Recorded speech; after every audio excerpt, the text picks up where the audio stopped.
ከወራት ጦርነት በኋላ በ14 ነጥቦች የመግባቢያ ስምምነት ጦርነት ያቆሙት አሜሪካና ኢራን በዝርዝር ነጥቦች ላይ ለመደራደር ልዑካን ቡድኖቻቸውን ወደ ስዊዘርላንድ ልከዋል። የአሜሪካው ምክትል ፕሬዝዳንት ጄዲ ቫንስ እና የኢራን የውጭ ጉዳይ ሚኒስትር አባስ አራግቺ ልዑካን ቡድኖቻቸውን አስከትለው ስዊዘርላንድ ተገኝተዋል። በመግቢያችን ላይ የተከታተላችሁት ከዚሁ ጋር የተያያዘውን ነው፣ ይዘነዋል።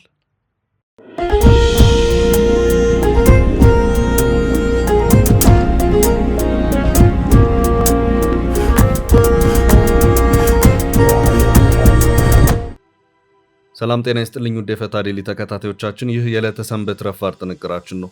በዕለቱ ለእናንተ አዳዲስ መረጃዎች ይሰጣሉ ያልናቸውን ሀገራዊና ዓለም አቀፋዊ ዕለታዊ መረጃዎችን አሰባስበን በማጠናቀር ተገኝተናል። ቆይታችሁን ከእኛ ጋር እንድታደርጉ የቅድሚያ አክብሮታዊ ግብዣችን ነው። ወደ ዕለቱ ዝርዝር መረጃዎቻችን ከማለፋችን በፊት በቅድሚያ ዋና ዋናዎቹን እንጠቁማችሁ። የፌዴራል መንግስቱ የአሜሪካ መንግስት በህወሓት አመራሮች ላይ በጣለው ማዕቀብ ዙሪያ ያለውን አቋም በዲፕሎማሲ ልሳኑ በኩል ይፋ አድርጓል። መረጃውን እናደርሳለን። በተጨማሪም የኤርትራው ፕሬዝዳንት ኢሳያስ አፈወርቂ አስተዳደር በኢትዮጵያ አዲሱ የቀይ ባህር ዲፕሎማሲ ላይ ይፋ ምላሽ ሰጥቷል። የአስመራው መጽሔት ያወጣውን መረጃ ተመልክተናል። በአሜሪካ የቪዛ እገዳ ዙሪያ በትግራይ የፖለቲካ መድረክ ላይ ሁለት የተለያዩ ጎራዎች ተፈጥረዋል። በአንደኛው ጎራ ማዕቀቡ ለትግራይ ህዝብ ዘላቂ ሰላም ያመጣል የሚል እምነት አለ። በሌላኛው ጎራ ግን ህወሓት ከኤርትራው መሪ ኢሳያስ አፈወርቂ ተምሮ በህዝቡ ላይ መጨከን ይጀምራል የሚል ስጋት የነገሰ መሆኑንም እንዳስሳለን። ከእስራኤል ቀጥሎ ኢትዮጵያን እንጠብቃለን የሚል አዲስ መረጃም ወጥቷል። አማራ ባንክ አዲስ ፕሬዝዳንት ሾሟል። አሜሪካና ኢራን የቀጥተኛ ድርድር ጀምረዋል። በፎቶ ውዝግብ ጉዳይ ፕሬዝዳንት ዶናልድ ትራምፕ የጣሊያኗ ጠቅላይ ሚኒስትር ላይ ደግመውታል። ሁሉንም እናደርሳለን። እስከ ጥንቅራችን ፍጻሜ አብራችሁን ቆዩ። የምንለቃቸው ዕለታዊ ትኩስ ዜናዎች እንዲደርሷችሁ ላይክ፣ ሼር፣ ሰብስክራይብ ማድረግ እንዳትረሱ። ካንጋሮ ሪል ስቴት በወለል አንድ ቤት ብቻ የሆኑ G+4 አፓርትመንት ከቦሌ በ5 ደቂቃ ርቀት በምትገኘው ቦሌ ቡልቡላ አቀረበ። ግንባታቸው 70% የደረሰና በአንድ ዓመት የሚረከቧቸውን ባለ 2 መኝታ 107 ካሬ 4 ሚሊዮን 30% ቅድመ ክፍያና በ13.6 ሚሊዮን ብር ሙሉ ክፍያ እንዲሁም ባለ 3 መኝታ 130 ካሬ 4.7 ሚሊዮን 30% ቅድመ ክፍያና በ15.6 ሚሊዮን እስከ 16.3 ሚሊዮን ብር ሙሉ ክፍያ የራሱ ያድርጉ። ካንጋሮ ሪል ስቴት ለ50 ዓመታት በስኬታማ የቢዝነስ እንቅስቃሴዎች የሚታወቀው ግዙፍ የካንጋሮ ኢንዱስትሪያልስ እህት ኩባንያ ነው። ለበለጠ መረጃ 0964 25 29 ይደውሉ።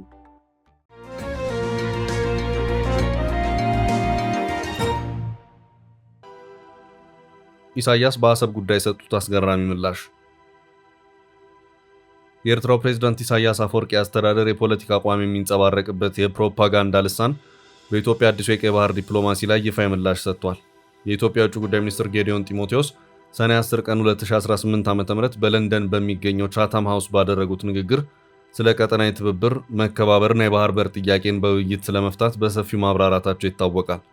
ነገር ግን የኤርትራው ፕሬዝዳንት ኢሳያስ አፈወርቂ አስተዳደር የፕሮፓጋንዳ ልሳን የሆነው መሶቦ ጆርናል በሰጠው ምላሽ የሚኒስትሩ ንግግር የለሰለሰና ዲፕሎማሲያዊ ቢሆንም ከጀርባ ያለው የሀገሪቱ የቀድሞ ታሪክና አቋም ግን የተለየ ነው ሲል ተችቷል። ይህ ትንተና የወጣበት መጽሔት የኤርትራው አስተዳደር ፖለቲካዊ አቋም በግልጽ የሚንጸባረቅበት ሲሆን የፌዴራል የውጭ ጉዳይ ሚኒስትር የባህር በርን ጉዳይ ከልማትና ከንግድ ትስስር አንጻር በውይይት መፈታት ያለበት መዋቅራዊ ፈተና አድርጎ ቢያቀርቡትም የቀጠናው ታሪክ ግን ይህን አባባል ጥያቄ ውስጥ እንደሚከተው የአስመራው ልሳን ገልጿል። የፕሬዝዳንት ኢሳያስ አፈወርቂ አስተዳደር የፖለቲካ አቋም የሚንጸባረቅበት ይህ የፕሮፓጋንዳ ልሳን እንደሚለው ላለፉት 3 ዓመታት የኢትዮጵያ የቀይ ባህር ዘመቻ በጉምሩክ ወይም በሎጂስቲክስ ዙሪያ የሚደረግ ጸጥ ያለ የቴክኒክ ድርድር ተደርጎ አልተወሰደም። ይልቁንም ጠቅላይ ሚኒስትር አብይ አህመድ የባህር በር ጉዳይን የህልውና ጉዳይ አድርገው ማቅረባቸውንና በሀገር ውስጥ ያለው የፖለቲካ ድምጾች የኤርትራን አሰብ ወደብ የኢትዮጵያ ታሪካዊ መብት እንደሆነ አድርገው ሲገልጹት እንደነበር አስታውሷል። ውጭ ጉዳይ ሚኒስትር ጌዲዮን በለንደን ያደረጉት ንግግር ይህንን የሀገር ውስጥ የፖለቲካ ትኩሳት ለማለስለስ የሞከረ ቢሆንም በለንደን የሚነገረው የተወለወለ ዲፕሎማሲያዊ ቋንቋ በአዲስ አበባና በተለያዩ የኢትዮጵያ አካባቢዎች ካለው የፖለቲካ ድባብ ጋር አይጣጣምም ሲል ይከራከራል። ይህ በለንደን የተሰማው አዲስ የዲፕሎማሲ አካሄድ የኢትዮጵያን የቀይ ባህር ፖሊሲ ተአማኒነት ያሳጣል ሲል የኤርትራው ፕሬዝዳንት ኢሳያስ አፈወርቂ አስተዳደር ፖለቲካዊ አቋም አቀንቃኝ የሆነው ልሳን ይተቻል። የባህር በር ጥያቄው ንጹህ የኢኮኖሚ ጉዳይ ከሆነ ለምን በህልውና ደረጃ ይገለጻል? ዓላማው ትብብር ብቻ ከሆነስ ለምን የአሰብ ወደብና የኤርትራ ሉዓላዊነት በኢትዮጵያ የህዝብ አስተሳሰብ ውስጥ በጊዜያዊነት እንደሚታይ ነገር ይነሳል የሚሉ ጥያቄዎችንም ሰንዝሯል። ኢትዮጵያ ጎረቤት ሀገራትን ድንበር የምታከብር ከሆነ የባህር በር ክርክሩ ከንግድ ስምምነት ይልቅ የኤርትራን ነጻነት ውጤት እንደገና የመደራደር ዘመቻ መስሎ መሰማት አልነበረበትም በማለት መጽሔቱ የአስተዳደሩን የጥርጣሬ አቋም ያንጸባርቃል። በአጠቃላይ የአስተዳደሩ ፖለቲካዊ አቋም መግለጫ በሆነ በዚህ መጽሔትና የፕሮፓጋንዳ ልሳን ምላሽ መሰረት ኢትዮጵያ በአንድ ጊዜ ሁለት የተለያዩ ንግግሮችን እያስተናገደች ነው ተብሏል። በለንደን ያለው ቋንቋ ጥንቁቅ ውይይትን፣ ትስስርንና የጋራ ጥቅምን የሚሰብክ ሲሆን በሀገር ውስጥና በኢትዮጵያ ሚዲያዎች አካባቢ ያለው ድምፅ ግን ስለ ባህር በር ቅሬታን የሚያነሳሳና የባህር በርን ከጎረቤቶች ጋር በድርድር የሚገኝ ሳይሆን እንደ ብሔራዊ መብት የሚያስቆጥር ነው ሲል ይተቻል። ይህ በዓለም አቀፍ መድረክና በሀገር ውስጥ የሚነገር የተለያየ መልእክት በቀጠናው ላይ ያለውን እምነትና የዲፕሎማሲ ሚዛን አሁንም ጥያቄ ውስጥ እንዲወድቅ አድርጎታል በማለት የኤርትራው አስተዳደር ልሳን ዘገባውን ደምድሟል።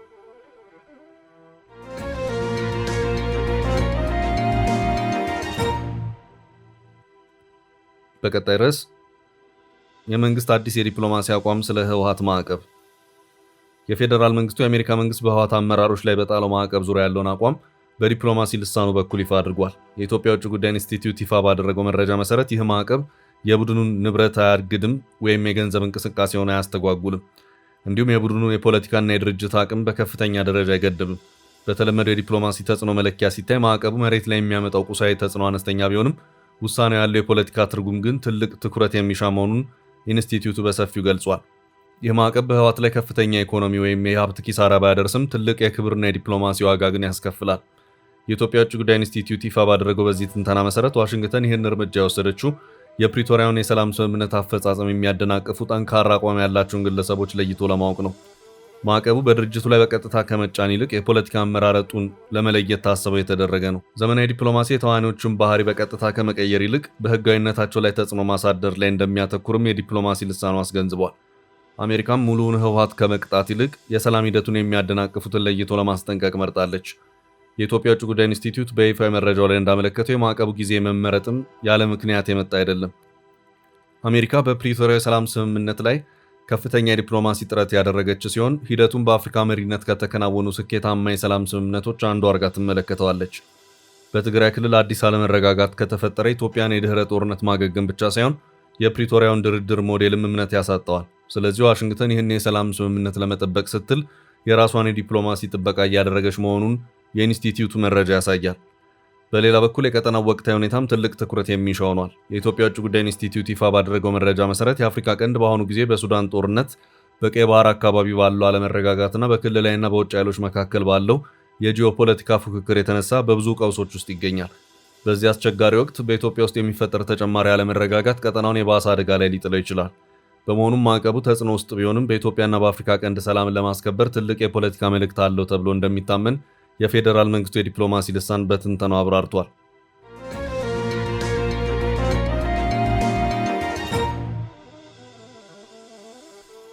በቀጣይ መረጃ ህወሓት ከኢሳያስ ኮርጇል። ፓርቲው በአሜሪካ የቪዛ እገዳ ዙሪያ በትግራይ ፖለቲካ መድረክ ላይ ሁለት የተለያዩ ጎራዎች ተፈጥረዋል።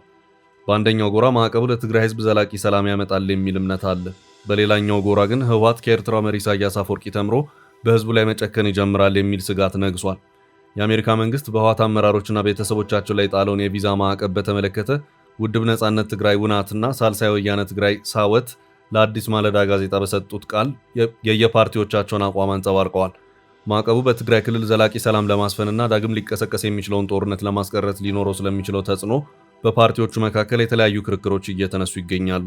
የውድብ ነጻነት ትግራይ የህዝብ አደረጃጀት ኃላፊ ገብረስላሴ ኪሮስ በአሁኑ ወቅት በትግራይ ክልል መንግስት የሚባል ነገር እንደሌለ የሚያሳዩ በርካታ የጭካኔ ተግባራት እየተፈጸሙ መሆኑን በመጥቀስ ይህ የአሜሪካ ውሳኔ በትግራይ ያለውን አስቸጋሪ ሁኔታና ይቀሰቀሳል ተብሎ የሚሰጋውን ጦርነት ሊያስቆሙ ይችላሉ ወይ በሚለው ላይ የሚነሱ ክርክሮችን እየተከታተሉ መሆናቸውን አስታውቀዋል።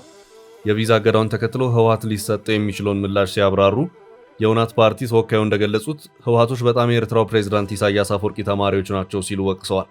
ኤርትራ ቀደም ሲል የቪዛ እገዳና ማዕቀብ ተደርጎባት የነበረ ቢሆንም ማዕቀቡ የኤርትራን ህዝብ ለከፍተኛ ጉዳት፣ ለስደትና ለጭካኔ ከመዳረግ ውጪ በሀገሪቱ ፖለቲካ ላይ ያመጣው አንዳች ለውጥ አለመኖሩን ለአዲስ ማለዳ ጋዜጣ በሰጡት ማብራሪያ ላይ አስገንዝበዋል። ህወሓትም ልክ እንደ ኤርትራው መንግስት የቪዛ ክልከላ ሲደረግበት ከኢሳያስ የተማረውን በመተግበር በህዝቡ ላይ መጨከኑን ሊቀጥል ይችላል የሚል ስጋት እንዳላቸው የገለጹት ኃላፊው ትግራይ ክልል ኤርትራ ደግሞ ሀገር በመሆኗ ህወሓት ክልከላውን የመቋቋም አቅም እንደሌለውና እገዳው ውጥረቱን በቶሎ ያረግበዋል ብለው እንደማይጠብቁ፣ ነገር ግን በጊዜ ሂደት ምናልባት ለውጥ ሊመጣ እንደሚችል ገልጸዋል።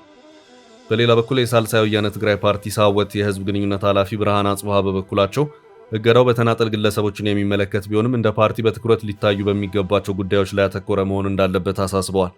ማዕቀቡ በትግራይ ሊከሰት የሚችለውን ጦርነት ከማስቀረትና የተፈናቃዮችን ወደ ቀደመ ቀያቸው የመመለስ ሂደት ከማገዝ አኳያ ምን አይነት በጎ ፋይዳ ይዞ ይመጣል የሚለው ጉዳይ እንደሚያሳስባቸው ገልጸዋል። በግለሰቦች ላይ የሚደረገው የቪዛ እገዳና አቀባ የህብረተሰቡን ችግር ከመፍታት አኳያ ጥሩ ማሳያ ሊሆን እንደሚችል የገለጹት ኃላፊው፣ ነገር ግን ወደፊት ምን አይነት ተጨባጭ ውጤት ይዞ ይመጣል የሚለው ገና የሚታይ ጉዳይ መሆኑን ለዘገባው በሰጡት ቃል ላይ አመልክተዋል። ሆኖም የሳወት ፓርቲ የህዝብ ግንኙነት ኃላፊ አክለው እንደገለጹት ይህ እገዳ ከመሰረታዊ ነገሮች አንጻር እንዲሁም ለትግራይ ህዝብ ዘላቂ ሰላም እንዲያገኝ ታስበው የተደረገ ከሆነ ጦርነቱን ከመግታት አኳያ የራሱ የሆነ አዎንታዊ ተጽዕኖ ይኖረዋል ብሎ ፓርቲያቸው ያምናል። በአጠቃላይ ሁለቱም የትግራይ ተቃዋሚ ፓርቲዎች በሰጡት በዚህ መረጃ መሰረት የአሜሪካ ማዕቀብ በትግራይ ፖለቲካ መረጋጋትና የሰላም ሂደት ላይ ያለው ተጽዕኖ በተስፋና በስጋት መካከል የሚወዛወዝ ሆኗል።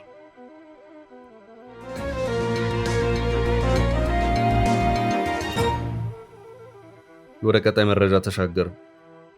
ከእስራኤል ቀጥሎ ኢትዮጵያን እየጠበቅን ነው። ፕሬዝዳንቱ በእስራኤል ሀገራዊ እውቅናን ያገኘችው ሶማሊላንድ የሌሎች ተጨማሪ ሀገራትን እውቅና ለማግኘት በከፍተኛ ጥረት ላይ ስትሆን እስራኤል ተከትለው ቀጣይ እውቅና ይሰጡኛል ብላ ከዘረዘረቻቸው ሀገራት መካከልም አንዷን ኢትዮጵያ አድርጋ አስታውቃለች።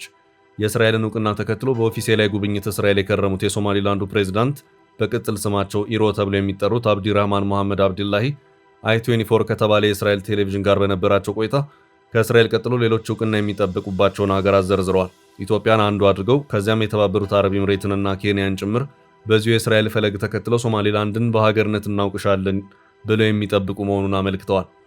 እስራኤል ለሶማሊላንድ ሀገራዊ እውቅናን በመስጠቷ የሉዓላዊ ግዛቴ አካል ናት ከምትላት ሶማሊያ ጀምሮ የአፍሪካ ህብረትና የአረብ ሀገራት ሳይቀሩ ከፍተኛ ተቃውሟቸውን ያሰሙበት ሁኔታ ታይቷል። የኢትዮጵያ መንግስት ከሶማሊላንድ ጋር ተፈራርሞት በነበረው የመግባቢያ ስምምነት የሶማሊላንድን ሀገራዊ እውቅና ጉዳይ ታሳቢ አድርጎ የነበረ መሆኑ የሚታወስ ሲሆን ይህንንም ተከትሎ የሶማሊያ መንግስት ከኢትዮጵያ መንግስት ጋር ከባድ ውጥረት ውስጥ የገባበት ሁኔታም ተፈጥሮ ነበር። በመጨረሻም በቱርኩ ፕሬዝዳንት ረሲብ ጣይብ ኤርዶጋን አደራዳሪነት የኢትዮ ሶማሊያ ለአንድ ዓመት የዘለቀው ውጥረት የረገበ ሲሆን የኢትዮጵያ መንግስትም ከሶማሊላንድ ጀምሮት የነበረውን የባህር በር መውጫ ጉዳይ እንደዚሁም ለሶማሊላንድ ሀገራዊ እውቅና የመስጠትን ጉዳይ ባለበት እንዲቆም አድርጎታል። ይህ ከሆነ ከ2 ዓመታት በኋላ ሶማሊላንድ አሁንም ከእስራኤል ቀጥሎ ኢትዮጵያን ሀገራዊ እውቅና እንደምትጠብቅ እያሳወቀች ትገኛለች። እስካሁን ባለው ሁኔታ በዚህ ጉዳይ የኢትዮጵያ መንግስት ያለው ነገር የለም። ሌላኛው በሶማሊላንድ ፕሬዝዳንት እውቅና ልትሰጠን ትችላለች በሚል ስሟ የተነሳው ሀገር የተባበሩት አረብ ኤምሬትስ ስትሆን ከሶማሊላንድ ጋር ዘርፈ ብዙና ጥብቅ ግንኙነት ያላት ሀገር ናት። የሶማሊላንድ ግዙፍ የአርጌሳ ወደብ የተገነባውና በከፊልም በባለቤትነት የተያዘው በተባበሩት አረብ ኤምሬትስ መሆኑ የሚታወስ ነው።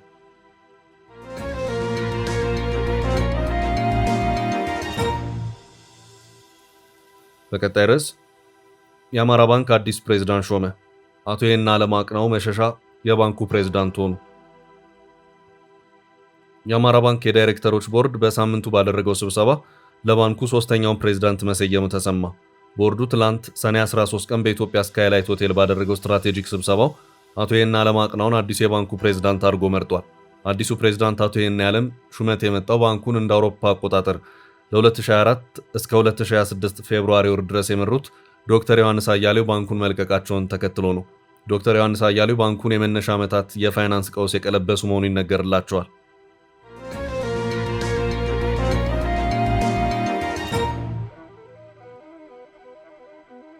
በቀጣይ መረጃ አሜሪካና ኢራን ዛሬ ወደ ሌላ ድርድር። ዘላቂ የተኩስ አቁም ስምምነትን የተፈራረሙት ኢራንና አሜሪካ በዝርዝርና ቴክኒካዊ ጉዳዮች ላይ ለመወያየት ልዑካን ቡድኖቻቸውን ስዊዘርላንድ ልከዋል። የሁለቱም ሀገራት ልዑካን ቡድን አባላት ከሰዓታት በፊት ስዊዘርላንድ የደረሱ ሲሆን ይህ የሆነው ኢራን በትላንትናው ዕለት ሆርሙዞች መጠን መልሳ በዘጋችበት ሁኔታ ነው። ሁለቱ ሀገራት የተፈራረሙት ባለ 14 ነጥብ የመግባቢያ ስምምነት ዝርዝር የድርድር ሀሳቦች ስለሚያስፈልጉት ሀገራቱ ለተጨማሪ ድርድሮች መቀመጥ ግድ ብሏቸዋል። በዚህም የሁለቱ ሀገራት ፕሬዝዳንቶች በየፊናቸው በርቀት በኤሌክትሮኒክስ የፊርማ ስርዓት የፈረሙ ሲሆን በእያንዳንዶቹ ነጥቦች ላይ ግን ቴክኒካዊ በሆነ መንገድ ተከታታይነት ያላቸው ድርድሮች የሚያስፈልጉ መሆኑ ሲነገርም ቆይቷል። በዚህም በአሜሪካው ፕሬዝዳንት ጄዲ ቫንስ እንደዚሁም በኢራን የውጭ ጉዳይ ሚኒስትር አባስ አራግቺ የተመራ ልዑካን ቡድን ከዋሽንግተንና ቴህራን ተነስተው ስዊዘርላንድ ገብተዋል። ጥብቅና ከባድ የሆነ ድርድርም እንደሚኖር እየተጠበቀ ነው። የሁለቱ ሀገራት ስምምነት ወደፊት እንዳይራመድ ከባድ እንቅፋት እየሆነች ነው በሚል ስሟ እየተነሳ ያለችው እስራኤል ናት። ይህ ጉዳይም አንዱ አጀንዳ ይሆናልም ተብሎ እንደሚጠበቅ ዘገባዎች እያመለከቱ ይገኛሉ። የተኩስ አቁም ስምምነቱ በቀጥታ ኢራንና አሜሪካን ከመመልከት ባሻገር ሊባኖስንም ጭምር የሚመለከት ነው። ሆኖም እስራኤል የተኩስ አቁም ስምምነቱን በመጣስ እስከ ትላንት ድረስም ሊባኖስን ስትደበድብ ነበር። በእስራኤል የድሮን ጥቃት በትላንትናው ዕለት ብቻ በአስራዎች የሚቆጠሩ ሰዎች በሊባኖስ እንደተገደሉ ዘገባዎች አመላክተዋል።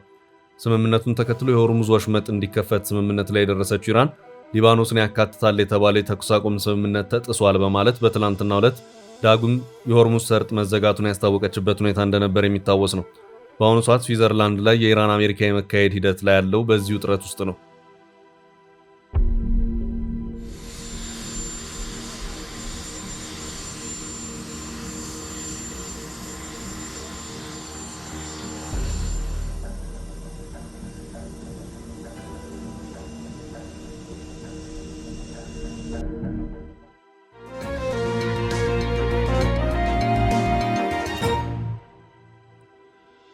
በቀጣይ ርዕስ ትራምፕ ሜሎኒ ላይ ደገሙት።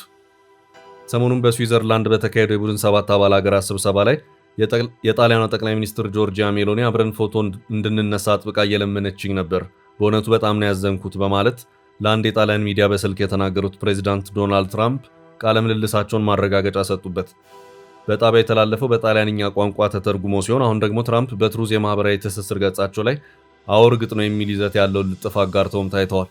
ጠቅላይ ሚኒስትር ጆርጂያ ሜሎኒ በዚህ የትራምፕ ቃለ ምልልስ ቁጣዋን በመግለጽ እኔም ሆነ ጣሊያን አንለምንም ስትልም ነበር በኢንስታግራም ገጿ ላይ በለቀቀችው የተንቀሳቃሽ ምስል ያስታወቀችው። ትራምፕ ከሰዓታት በፊት በዚሁ የማህበራዊ ትስስር ገጻቸው ላይ ባጋሩት የጽሑፍ ልጥፋቸው ጠቅላይ ሚኒስትር ጆርጂያ ሜሎኒ በስዊዘርላንዱ ስብሰባ ላይ አብረን ፎቶ እንድንነሳ ደግማና ደጋግማ ስትጠይቀኝ ነበር።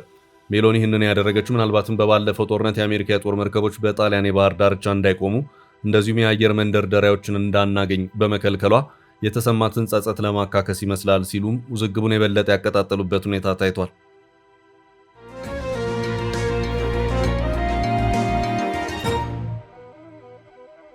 በቀጣይ መረጃ አዲሱ የአሜሪካ ፕሬዝዳንታዊ አውሮፕላን አሜሪካ ፕሬዝዳንት የሆነውን ኤርፎርስ ዋን መተካቷ ተሰማ።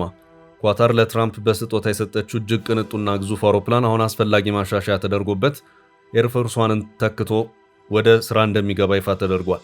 ፕሬዚዳንት ዶናልድ ትራምፕ የኳታር መንግስት ባለፈው ዓመት ለአሜሪካ ያለምንም ቅድመ ሁኔታ ያበረከተውን በ100 ሚሊዮን ዶላሮች የሚያወጣውን አዲስ የቦይንግ 747-8 ቅንጡ ፕሬዚዳንታዊ አውሮፕላን የተለያዩ ለውጦች ከተደረገበት በኋላ ነው ይፋ ያደረጉት። የአሜሪካ ጦር ሰራዊት እንዳለው 400 ሚሊዮን ዶላር እንደሚያወጣ የተገመተው የቅንጦት ጃምቦ ጄት ላይ ሲያደርግ የነበረውን ማሻሻያዎች አሁን ሙሉ በሙሉ አጠናቋል። ትራምፕ በሳምንቱ አርብ ዕለት አንድሩስ በተባለው የአየር ኃይል ሰፈር ውስጥ አውሮፕላኑ ይፋ ሲደረግ ባደረጉት ንግግር የአውሮፕላን ማንም ሰው ከዚህ በፊት አይቶት በማያውቅ የቅንጦት ደረጃ የሚበረው ነው ተለውጧል ብለዋል። የአሜሪካ አየር ኃይል ባሰራጨው ጋዜጣዊ መግለጫ አውሮፕላኑ ለፕሬዝዳንቱ ጉዞ ከመዋሉ በፊት የተደረጉበትን ማሻሻያዎች ለመፈተሽ የመጨረሻ ፈተና እንደሚያከናውን አስታውቋል። የአየር ኃይሉ እንዳመለከተው በአውሮፕላኑ ላይ የተደረጉት ማሻሻያዎች የደህንነት፣ የተልዕኮ ግንኙነት፣ የሎጂስቲክስ ድጋፍና የላቀ የቴክኖሎጂ መገልገያዎችን ያካትታል። አውሮፕላኑ ሲመጣ ከነበረው ይዘት ጋር ተያይዞ ሊከሰቱ ከሚችሉ እንደ ስለላ ያሉ ስጋቶች ሙሉ ለሙሉ ነፃ መሆኑም ተገልጿል። የአውሮፕላኑ ውስጣዊ ክፍል ላይ ውስን ለውጦች ብቻ የተደረጉ ሲሆን በውጫዊ ክፍሉ ላይ ደግሞ አዲስ ቀይ፣ ነጭ፣ ሰማያዊና ወርቃማ ቀለም መቀባቱ ታይቷል። ይህ የቅንጦት ቦይንግ 747-8 አውሮፕላን ለፕሬዝዳንት ትራምፕ የአየር ትራንስፖርት አገልግሎት ከሚሰጡት ኤርፎርስ ዋን ከሚባሉት አውሮፕላኖች አንዱ እንዲሆን በኳታር ንጉሳዊ ቤተሰብ ለአሜሪካ የመከላከያ ሚኒስቴር የተሰጠው ባለፈው ዓመት ግንቦት ነበር። የአውሮፕላኑ ስጦታ ዜና ባለፈው ዓመት ሲገለጽ የትራምፕ አጋሮችን ጨምሮ ከሌሎችም ተቃውሞ አስነስቶ ነበር። ተቺዎች እንዲህ አይነቱን ከፍተኛ ዋጋ ያለውን ልገሳ መቀበል የጥቅም ግጭት እንደሚፈጥርና ሕገ መንግስታዊ እንዳልሆነ በጊዜው ተከራክረዋል። የአሜሪካ ፌዴራል ሕግ ባለስልጣናት ስጦታዎችን መቀበል የሚችሉት ከ480 በታች ብቻ መሆኑን ቢያመለክትም ዋይት ሃውስ ግን አውሮፕላኑ መቀበል ሕጋዊ እንደሆነ አጥብቆ ተናግሯል። ጨምሮም ትራምፕ ስልጣን ሲለቁ አውሮፕላኑ ለፕሬዝዳንታዊ ቤተ መጻሕፍት እንደሚሰጥ ቃል ገብቷል። በሌላ አነጋገር ትራምፕ ቀሪ 3 ዓመት ስልጣናቸው ሲጠናቀቅ አውሮፕላኑም ወደ ራሳቸው ንብረትነት ይዞራል።